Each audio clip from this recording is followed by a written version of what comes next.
Hello hi കൂട്ടുകാരെ. അപ്പോൾ ദാ ഒരുങ്ങി കെട്ടി എങ്ങോട്ടാണെന്നല്ലേ, ഹോസ്പിറ്റലിലോട്ട് പോവുകയാണ് കേട്ടോ. കാരണം ഇന്ന് കൗൺസിലിംഗ് ഡോക്ടറെ കാണേണ്ടുള്ള ദിവസമാണ്. അതൊരു സന്തോഷ വാർത്തയുണ്ട് കേട്ടോ. ഫിക്സിൻ്റെ ഉള്ളത് കൊണ്ടാണ് കേട്ടോ ഉറക്കമില്ലാത്തത്. ഇപ്പം 3 ഗുളികയാണ് കഴിച്ചുകൊണ്ടിരുന്നത്, ഇപ്പോൾ 2 ആക്കി. എനിക്ക് ഉറക്കമില്ലായിരുന്നു കേട്ടോ, ഈ ഫിക്സ് വരുന്നത് കൊണ്ടേ.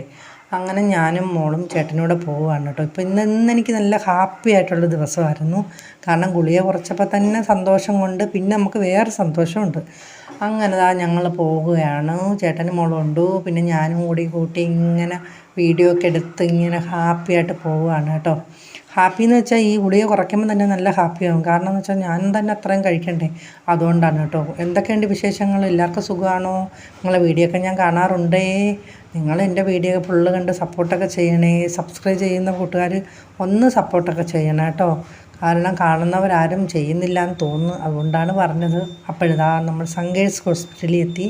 അവിടുത്തെ ഡോക്ടറെയാണ് നമ്മൾ കാണുന്നത്. മറ്റേത് ബെൻസറിൽ ന്യൂറോയെ പ്രകാശ് ഡോക്ടറെ കാണുന്നത് കേട്ടോ. അങ്ങനെ ഇവിടെ വന്ന് കുറച്ച് നേരം നമ്മൾ നമ്മൾ കുറ്റിയടിച്ചിരുന്നു. ടീ എന്ന് വേണമെങ്കിൽ പറയാം, അല്ലെങ്കിൽ വേറൊരു വാക്ക് പറയും. അത് മറന്നു, അത് പോട്ട്. അങ്ങനെ കുറേ നേരം അവിടെ ഇരുന്ന് അങ്ങനെ ഇവിടെ നിന്ന് ടിക്കറ്റൊക്കെ എടുത്ത് ഇങ്ങനെ കുത്തിയിരുന്നു.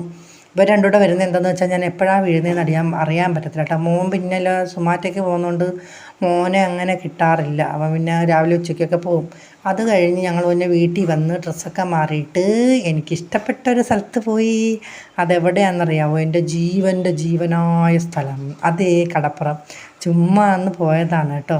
അപ്പോൾ മകൾ ഡ്രസ്സൊക്കെ മാറി വന്നു. ഞാൻ അത് തന്നെ ഇട്ട്, എന്നെ കൊണ്ട് എപ്പോഴും ഊരാനും ഉടുക്കാനൊന്നും പറ്റാത്തത് കൊണ്ട് ഞാനത്. ചേട്ടനും പിന്നെ ഡ്രസ്സൊക്കെ മാറിയിട്ടൊക്കെയാണ് വന്നത്. അവർ പിന്നെ കിടന്ന് ഉറങ്ങിയൊക്കെ ചെയ്ത്.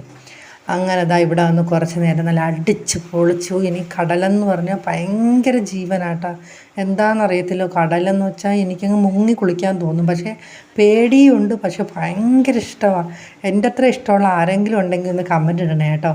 ചേട്ടൻ കാൽ നനയ്ക്കാനൊന്നും വരാറില്ല കേട്ടോ. ചേട്ടൻ അതൊന്നും ഇഷ്ടമല്ല. ചേട്ടൻ വന്ന് നമുക്ക് സപ്പോർട്ടായിട്ട് അവിടെ ഇരിക്കും, പക്ഷേ കാൽ നനയ്ക്കാൻ വരാറില്ല. ഞാനും മോളും അവിടെ കുറേ നേരം. പക്ഷേ വീട്ടിൽ വന്നിട്ട് വയ്യാതായി കേട്ടോ. കാരണം നടത്തയൊക്കെ കൂടുതലുണ്ടായിരുന്നു. അങ്ങനെ കുറച്ച് വീട്ടിൽ വന്നപ്പോൾ ചേട്ടൻ അന്നേരേ പറഞ്ഞു പോകണ്ടായിരുന്നു. പക്ഷേ എൻ്റെ നിർബന്ധം കാരണം കുറേ കാലം കൊണ്ട് ഞാൻ പറയുന്നു കേട്ടോ, എനിക്ക് പുറത്തോട്ട് പോകണം, മെയിനായിട്ട് എനിക്ക് കടൽ കാണണം. അങ്ങനെ അങ്ങ് ഓട്ടോ നോക്കി നടക്കുകയാണ് കേട്ടോ. അപ്പോൾ ചേട്ടൻ ഫ്രണ്ട് ഇങ്ങനെ നടന്നുകൊണ്ടിരിക്കുകയാണ്. അപ്പോൾ ചേട്ടനെ വീഡിയോ എടുക്കാൻ സമ്മതിച്ചില്ല കേട്ടോ. ചേട്ടൻ പറഞ്ഞ് വേണ്ട, നീ തന്നെ അങ്ങ് എടുത്താൽ മതി. പക്ഷേ ഞാൻ ബാക്ക് എടുത്തു. ചേട്ടൻ ഫ്രണ്ടിൽ നടന്ന് ഓട്ടോകളൊക്കെ നോക്കുകയാണ്. കാരണം എന്നെയും കൊണ്ട് കൂടുതൽ നടക്കാൻ പറ്റില്ല. അതിൻ്റെ ഒരു ദേഷ്യത്തിൽ കലിപ്പെടുത്ത് നടക്കുക. കാരണം ചേട്ടൻ അറിയാം, ഞാൻ നടന്നു കഴിഞ്ഞാൽ വീട്ടിൽ വരുമ്പം സീനാകുമോ എന്നുള്ളതറിയാം. എനിക്ക് എന്തായാലും വലിയ കുഴപ്പമൊന്നുമില്ലായിരുന്നു, പക്ഷേ വീട്ടിൽ വന്ന് ഭയങ്കര സീനായി. അപ്പോൾ ഇതൊക്കെ തന്നെ എൻ്റെ വിശേഷം. ഓക്കെ ബൈ, നാളെ കാണാം.